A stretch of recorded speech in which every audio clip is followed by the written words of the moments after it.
శ్రీ గురుభ్యో నమః. శ్రీమాత్రే నమః. మా భక్తి టీవీని ప్రోత్సహిస్తున్నటువంటి మా ప్రేక్షకులందరికీ ధన్యవాదాలు తెలియజేస్తూ ఈ వారం రాశి ఫలితాలు తెలియచెప్పుకుందాము. ముందుగా గ్రహస్థితులు 19 అక్టోబర్ నుంచి 25 అక్టోబర్ వరకు గల కాలానికి కర్కాటక రాశిలోకి గురువు గారు వచ్చేశారు. ఇక కేతువు గారి యొక్క సంచారము సింహరాశిలో ఉంది. శుక్ర చంద్రుల యొక్క సంచారము కన్య రాశిలో ఉంది. రవి బుధ కుజుల యొక్క సంచారము తుల రాశిలో ఉన్నది. రాహు గారి యొక్క సంచారము కుంభరాశిలో ఉంది. మీన రాశిలో వక్రించినటువంటి శని గారి యొక్క సంచారం ఉంది. ఇక వారాంతంలోకి వెళ్ళేటప్పటికి చంద్రుని యొక్క సంచారము వృశ్చిక రాశిలోకి వచ్చి ఉన్నది. అలాగే బుధుని యొక్క సంచారము వృశ్చిక రాశిలోకి వచ్చి ఉన్నది. ఇవి రెండు కూడా చెప్పుకోదగ్గ మార్పులు అవుతూ ఉండగా ఈ వారం గ్రహస్థితులలోని విశేషాంశాలు ఏమిటి అంటే శుక్రాచార్యుల వారు నీచలో ఉన్నారు. ఇక్కడ వచ్చేసి రవి గారు నీచలో ఉన్నారు. వారాంతంలోకి వచ్చేటప్పటికి చంద్రుని యొక్క స్థితి కూడా నీచలో ఉన్నది. 3 గ్రహాలు నీచలో ఉన్నాయి. అలాగే గురువు గారు ఉచ్చ స్థానంలో సంచారం నిన్నటి నుంచే ప్రారంభమైంది. 19వ తారీఖు కదా, 18వ తారీఖు నుంచే ప్రారంభమైపోయింది. కాబట్టి గురువు గారి యొక్క స్థితి కర్కాటక రాశిలోకి వచ్చి ఉన్నది. ఇక అద్భుతమైనటువంటి ఫలితాలండి. ఉచ్చలో ఉన్నటువంటి గురువు గారి గురించి మనం ఎంత చెప్పినా తక్కువే. వేద విద్య, అలాగే ఉన్నత విద్య, జ్ఞానం పెరగడం, వ్యాపార వ్యవహారాలు పెరగడం, భక్తి తత్పరతతో చాలా ప్రధానంగా సంచరిస్తూ ఉండడం, అలాగే శుభకార్యాలు అనగానే ముందు గురువుగారు ఉంటారు. గురువుగారు ఉన్న చోట శుభకార్యాలు ఉంటాయి. ఇత్యాది ఫలితాలన్నీ కూడా చాలా చాలా బాగుంటాయి. అవి ఏ రాశులకి బాగుంటాయి అనేది తిరిగి మళ్ళీ చెప్పుకుందాము. ఇక దృష్టుల యొక్క విషయానికి వస్తే శని గారి యొక్క 7వ దృష్టి శుక్ర చంద్రుల మీద పడుతోంది. నీచ శుక్రుడి మీద పడుతోంది అంటేనే మనకి కలహాలు, ఆప్యాయతాదరణలు తగ్గడము, ఇక వివాహేతర సంబంధాలు ప్రబలడము, ఇలాంటివన్నీ చాలా ఉండడానికి అవకాశం ఉంది. అలాగే ఎక్కువగా మానసిక ఒత్తిడికి గురి చేసేటటువంటి లక్షణం ఉంటుంది. ఇది కూడా చెప్పుకోదగ్గ విశేషంగా ఉంటుంది.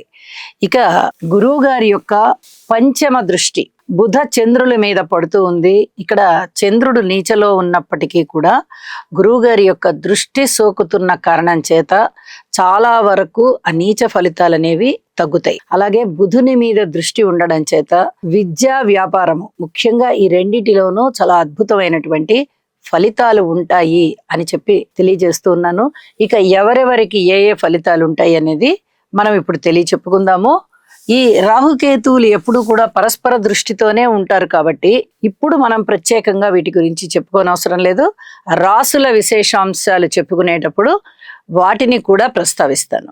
రాసుల్లోకి వెళ్దాము. కర్కాటక రాశి. కర్కాటక రాశి వారికి 19 అక్టోబర్ నుంచి 25 అక్టోబర్ వరకు గల కాలానికి రాశి ఫలితాలు 3 గ్రహాలు బ్రహ్మాండంగా ఉన్నాయి. మరి 3 కదండి అంటే ఆ 3 చక్కటి యోగాలను ఇస్తున్నాయి. ఎందువల్ల ఇస్తున్నాయి అంత యోగాలంటే రాశిలో ఉన్నటువంటి గురువు గారి వల్ల అద్భుతమైన యోగం వస్తోంది. అలాగే చంద్రగ్రహం తృతీయంలో ఉండడం వల్ల, చతుర్థంలో ఉన్నటువంటి బుధుడి వల్ల చాలా అద్భుతమైన ఫలితాలు ఉంటూ ఉన్నాయి.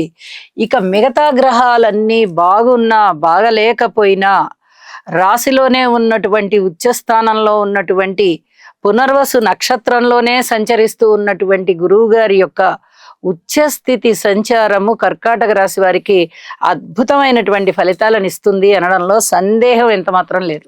విద్య బాగుంటుంది, కీర్తి ప్రతిష్టలు బాగుంటాయి, ధనము బాగా సంపాదిస్తారు, దూర ప్రాంతాలు వెళ్ళడానికి చక్కటి యోగాలు కలుగుతాయి, వివాహం కాని వారికి వివాహం కుదురుతుంది, కుటుంబ సభ్యులలో వివాహం జరగవలసి ఉన్న వారికి వివాహం జరుగుతుంది, దూర ప్రాంతాలకి అవకాశాలు వస్తాయి, ఆరోగ్యం బాగుంటుంది, భార్యాభర్తల అనుబంధం బాగుంటుంది, విద్యార్థులు బాగుంటారు, ఉద్యోగస్తులు బాగుంటారు, పిత్రార్జితం బాగుంటుంది, మీ మాట తీరు బాగుంటుంది, సన్మాన సత్కారాలు ఉంటాయి. ఇంతకన్నా ఇంకేమి కావాలండి? అద్భుతమైనటువంటి ఫలితాలు ఉన్నాయి.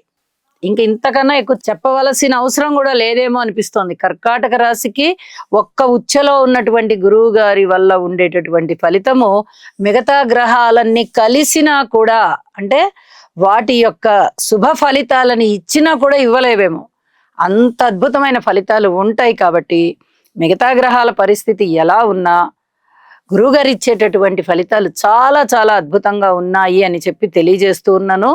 ఇక ప్రతి విషయంలోనూ కూడా జాగ్రత్తగానే ఉంటూ వెళ్ళండి. మనకేదో చాలా బాగుంటుంది కదా అని చెప్పి మీరు అంత ఆలోచించద్దు. ఓర్పు వహించాలి. అవని పనుల విషయంలో కృషి చేసుకుంటూ వెళ్ళాలి. రాని బాకీలని వసూలు చేసుకోవడానికి ప్రయత్నం చేయాలి. అలాగే మీరు బాకీలు తీర్చాలి అనుకున్నట్లయితే కూడా ఆ బాకీలు తీర్చడానికి మీ ప్రయత్నం మీరు చేయాలి. మీ విద్య మీరు అభ్యసించాలి. మీ ఉద్యోగం మీరు చేయాలి. సత్ఫలితాలు వస్తాయి. మీ కృషి మీరు చేయడం వల్ల సత్ఫలితాలు ఉంటాయి. దీనికి తోడుగా మీరు గురువుగారి యొక్క స్తోత్ర పారాయణాలు చేసుకున్నట్టయితే మీకు ఇంకా ఇంకా మంచి ఫలితాలు రావడానికి అవకాశం ఉంది అని చెప్పి తెలియజేస్తూ, ఈ వారాంతానికి వెళ్ళేటప్పటికి ఇంకా వేరే ఏమైనా ఫలితాలు బాగున్నాయా అంటే మిగతా ఫలితాల విషయంలో అంత బాగా లేవు. రాస్యాధిపతి చంద్రుని యొక్క స్థితి నీచబడింది. అలాగే ద్వితీయాధిపతి రవి యొక్క స్థితి నీచబడింది. అలాగే చతుర్థాధిపతి శుక్రాచార్యుల వారి యొక్క స్థితి కూడా నీచబడింది. మీ కృషి మీరు తప్పకుండా చెయ్యండి. ఇక్కడ స్థాన అధిపతులు నీచబడ్డారు. స్థానాలలో ఉన్న గ్రహాలు మంచి ఫలితాలు ఇస్తున్నాయి. పరస్పర ద్విస్వభావమైన ఫలితాలు ఉన్నాయి కాబట్టి మీరు ఎట్టి పరిస్థితుల్లోనూ కృషి చేయకుండా మటుకు మానకండి అని చెప్పి తెలియజేస్తూ, నవగ్రహ స్తోత్ర పారాయణాలు చెయ్యండి, లేదా ఇంటి ఇలవేల్పుని పూజ చెయ్యండి, లేదా యోగా చెయ్యండి. ఏది చేసినా ఉత్తమమైన ఫలితాలే, చక్కటి కీర్తి ప్రతిష్టలే, మంచి ధనయోగాలే. కర్కాటక రాశి వారికి పరస్పర విరుద్ధమైనటువంటి ఫలితాలు గ్రహస్థితుల వల్ల కనిపిస్తూ ఉన్నాయి. ఇప్పుడు రాస్యాధిపతులు నీచలో పడ్డారు. ఆ రాశిలో ఉన్న గ్రహాలు బాగున్నాయని చెప్పుకున్నాం కదా. అలాగే అష్టమ స్థానంలో రాహు గారు, నవమ స్థానంలో శని గారు. మరి ఈ రెండు కూడా కొంచెం ఇబ్బంది పెట్టేటటువంటి అంశాలే అయినప్పటికీ ఇక్కడ శని గారి నుంచి గురువు గారు కోణంలో ఉన్నారు. ఇది బాగా గుర్తు చేసుకోవాలి. పిత్రార్జితం మీకు బాగా రావడానికి, పుట్టింటి సొమ్ము రావడానికి చాలా వరకు అవకాశాలు ఉన్నాయి. అలాగే అనుకోని విధంగా అదృష్టం మీ వెంట వచ్చేదానికి గురువు గారు ఇక్కడ వరాలు ఇస్తున్నారు. అలాగే అష్టమ స్థానంలో రాహు కూడా ఉన్నట్టుగా ఉండి సౌఖ్యాన్ని ఇస్తారు, ధనాన్ని ఇస్తారు. ఈ రెండు ఏకకాలంలో గ్రహాలు మంచి ఫలితాలు ఉంటాయి కాబట్టి మీకు ఏదో ఒక విషయంలో అదృష్టం వెన్నాడి అత్యధికమైనటువంటి ధనము రావడం కానీ, ఏదన్నా అభివృద్ధి సూచకం కానీ కనిపిస్తుంది అని చెప్పి కూడా తెలియచేస్తూ ఉన్నాను. అయితే పరిహారాల విషయంలో మటుకు తప్పనిసరిగా ఈ చెప్పినటువంటి పరిహారాలలో ఏదో ఒకటి చేసుకోండి. మీ మానసిక ప్రశాంతత పెరుగుతుంది. అలాగే ఖర్చులు తగ్గుతాయి, అభివృద్ధి ఉంటుంది అని చెప్పి మరీ తెలియజేస్తున్నాను. శుభం.